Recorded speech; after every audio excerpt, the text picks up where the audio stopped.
Hello friend, কেমন আছো? দেখো আজকে বিপত্তারিণীর উপোস ছিল। দেখো আজকে তার জন্য আমি সকাল সকাল উঠে স্নান করে নিয়ে আলু কাটতে বসে গেলাম। তারপর দেখো বাড়িতে পুজো করতে এসেছিলো ব্রাহ্মণ। আজকে মঙ্গলচণ্ডীর পুজো হয়, প্রতি মঙ্গলবারেই আমাদের বাড়িতে পুজো হয়।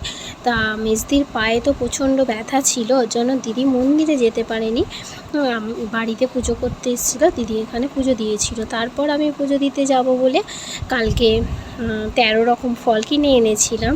দিদি কুচিয়ে দিয়েছিল ফলগুলো নিয়ে আমি, আমার ছোটো যা, আমার ননদ সবাই পুজো দিতে চলে গেলাম। দেখো মন্দিরে তো প্রচণ্ড ভিড় হয়েছিল, একটা দল বসছে, একটা দল উঠছে। দেখো প্রচুর ভিড়।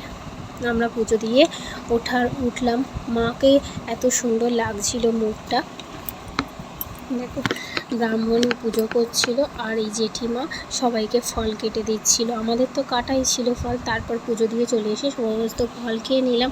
তারপর দিদিরা লুচি বেলে দিচ্ছিল, আমি লুচিগুলো ভাজছিলাম। দেখো লুচিগুলো কেমন ফুলছে, দেখো দেখেই খেতে ইচ্ছা করবে। পুরো ফুলে ফুলে কি সুন্দর ফুলছে। তারপর আমরা খেতে বসে গেলাম, সবাই মিলে একসাথে খেতে বসেছিলাম জায়েরা। দেখো আলুর দম, ছোলার ডাল, সিমুই, পটল ভাজা, বেগুন ভাজা আর পাঁপড় ভাজা করেছিলাম। সবাই একসাথে খেয়ে নিলাম। খাওয়ার পর আমি তো পুরো ভোরবেলা উঠেছি, ক্লান্ত হয়ে গেলাম। বাই বাই বন্ধুরা, গুড আফটারনুন।